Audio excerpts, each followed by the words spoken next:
हम काल के आश्रित नहीं हैं, हम कालातीत तत्व प्रियालाल के आश्रित हैं।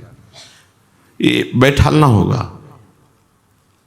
प्रियालाल के सिवा अन्य किसी का आश्रय नहीं।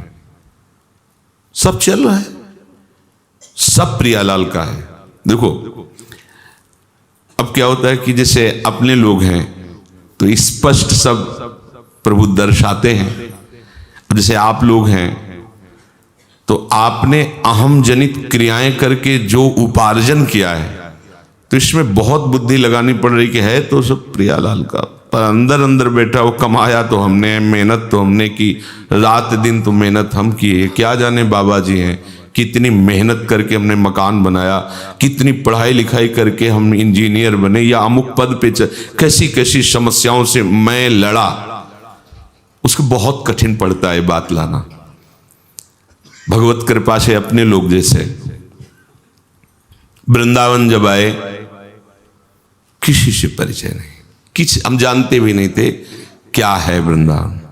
बस भगवान काशीनाथ विश्वनाथ जी की अहेतु की कृपा ऐसे जैसे वायु लाती है ऐसे लाई। आज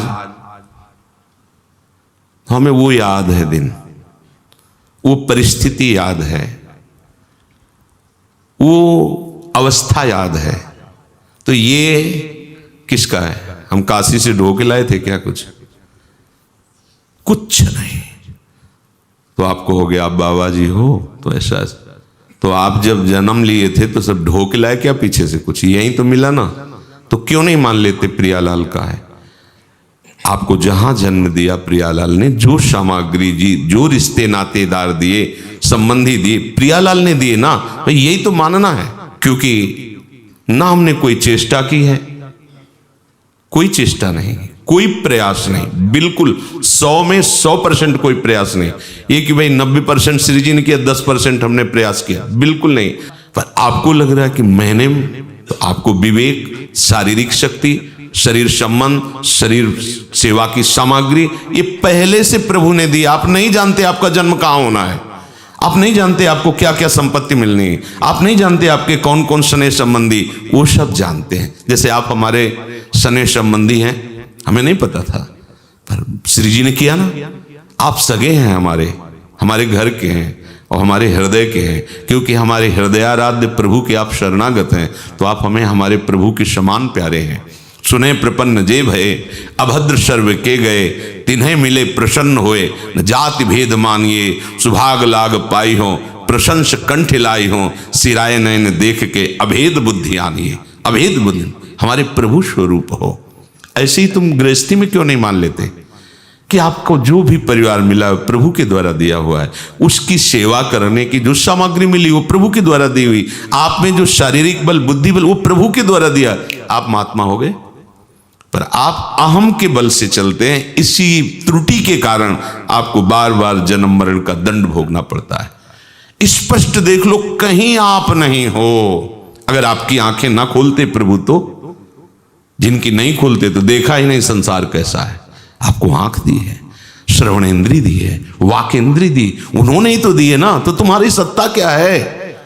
विवेक के द्वारा जब समझ लोगे तो आप जान जाओगे कि भगवत स्वरूप, भगवत कृपा, भगवत सेवा सामग्री, भगवत में सेवा, जीवन मुक्त हो। अभी जीवन मुक्त, बस ये समझना है। निराश्रया, इस पर ध्यान देना चाहिए। जैसे ये निराश्रया की बात सुनी तो खलबली मच जाती है कि इनसे ऐसे चलता है तो हम उनका आपको आश्रित नहीं होना, समझना है सब प्रभु की वस्तु है। खत्म खेल। अब अभी आप इसे तोड़ने लगो तो हम आपका विरोध कर देंगे। नहीं, ये श्री जी की वस्तु है, ये सत्संग के लिए है, भगवत भजन के लिए है। आप इसको ऐसे नहीं कर सकते, श्री जी के है ऐसा। तो यहां बिल्कुल एक एक चीज, एक एक वस्तु हमारी स्वामिनी की है। जैसे पादुका ला करके भरत जी श्री रघुनाथ जी की सिंहासन पर विराजमान कर दी और सारी की सारी चेष्टाएं आदेश लेकर पादुका से पूरे राज्य का सम्यक शासन करते और आप कुशासन पर लेटते। आप कैसे जीवन व्यतीत करते? सूचना आई कि कोई पर्वत लेकर के अयोध्या से गुजर रहा है, हमें लगता है जो लंका में युद्ध हो रहा है तो कोई ऐसा विरोधी पक्ष अयोध्या को भी नष्ट करना चाहता है। भरत जी व्याकुल हो गए, ये रघुनाथ की राजधानी है और मुझे सेवा का ये अवसर मिला है कि अयोध्या की सुरक्षा, जब तक अयोध्यानाथ वापस ना जाए कोई भी त्रुटि नहीं होनी चाहिए। जानते हो महावीर हनुमान को गिराने में 1 सेकंड नहीं लगा भरत जी को। ऐसे कुशा में बैठे थे, कुश लिया, संधान किया और इतनी चतुराई से कि मानो जो पर्वत को लिए उसको वेध दिया तो पर्वत तो गिर ही जाएगा ना, उसको वेध करके पर्वत को वहीं रोक ले, अयोध्या पर न गिरने पाए। द्रोणागिरी पूरा उठाए थे हनुमान जी महाराज। जब हनुमान जी गिरे तो राम राम, अब कांप गए भरत जी, ये क्या हुआ? ये तो भगवान का कोई निज दास है जो मूर्छावस्था में भी व्याकुल हो गए। बड़ा अपराधी हूं, वैसे ही प्रभु से विमुख हूं, आज भक्त का अपराध, बड़े व्याकुल। अगर मैं मन वचन कर्म से रघुनाथ जी के चरणों का आश्रय, तत्काल हनुमान जी को होश आ गया और कहा सुनो तुम शीघ्र हमारे बाण पर बैठो, अभी पहुंचाता हूं रामादल में। उनका भगवान आपकी कृपा से आप ये बाण की जरूरत नहीं पड़ेगी बैठने की, वायु वेग से हम भी चल लेते हैं, आपकी कृपा, अभी पहुंचाते हैं। ये आप बैठते कुशासन में रक्षा करते हैं अयोध्या की, पर अयोध्या के नाथ हैं अयोध्यानाथ, ये बात मन में बैठी हुई है। ऐसे ही उपासक चाहे वो गृहस्थ हो चाहे वो विरक्त हो, उसको जो सेवा मिली है अपने स्वामी की वस्तु मानकर, अपने स्वामी की प्रसन्नता के लिए, प्रमाद नहीं, एक एक पंखुड़ी, एक एक वस्तु, एक वो श्री जी की है, इसलिए उसको उसी सम्मान से, उसी तरह ऐसे ही गृहस्थी में करना चाहिए। केवल गृहस्थी और विरक्ति ये 2 मार्ग बताए गए हैं, बात तो दोनों में है, प्रभु की ही आराधना। देखो त्यागी के त्याग को देखकर लोग प्रशंसा करते हैं, पर गृहस्थी के त्याग को कोई नहीं जान पाता। यही हम कल कुछ उपासकों से कह रहे थे कि हम ब्रह्मचारी हैं, हम एकांतवासी, हम त्यागी हैं, वनवासी हैं, सब कोई जानता है प्रगट में।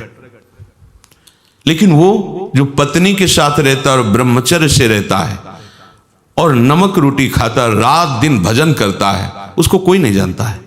लेकिन वो कितना प्रणाम करने योग्य है हम विरक्त उपासक जानते हैं, क्योंकि हम डरते हैं और बचते हैं, और वो वहीं रहता है, उसी विषय के साथ रहता है और ब्रह्मचर्य से रहता है और भजता है प्रभु को। कितनी बड़ी सामर्थ्य उसकी है, किसके बल से? श्री जी के बल से। त्यागी अपना त्याग दिखा सकता है, लेकिन वो गृहस्थ अपना त्याग छपवाता भी नहीं है, प्रचार प्रसार भी नहीं, और गुप्त रूप से कितना महात्यागी है भगवद आश्रित। ये कोई प्रशंसनीय बात नहीं है कि बाहरी वेश परिवर्तन हो गया।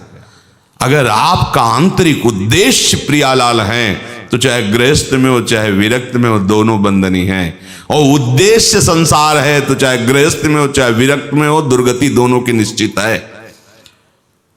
उद्देश्य, ये उद्देश्य पुष्टता तभी होती है जब निराश्रय बात आती है, अन्य आश्रय नहीं, भगवद आश्रय। आप कहोगे कि गृहस्थी में तो अन्य आश्रय, अरे चक्रवर्ती सम्राट है महाराज अम्बरीश जी, तुम्हारी गृहस्थी कितनी, उनका राज्यपुर, चक्रवर्ती सम्राट, एक क्षत्र राजा, पर भगवदाश्रित है, अन्य किसी का आश्रय नहीं है। यही तो देखो ना, केवल भगवदाश्रय। क्योंकि जो साधन भजन होता हो तो उनकी कृपा से होता, मेरा थोड़ी है कोई आश्रय, एकमात्र प्रभु का आश्रय है।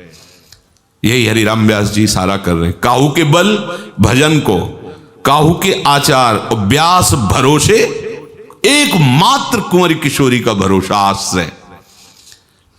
ये हृदय की छानबीन कीजिए, अन्य आश्रय नहीं होना चाहिए, न वस्तु का, न व्यक्ति का, न स्थान का।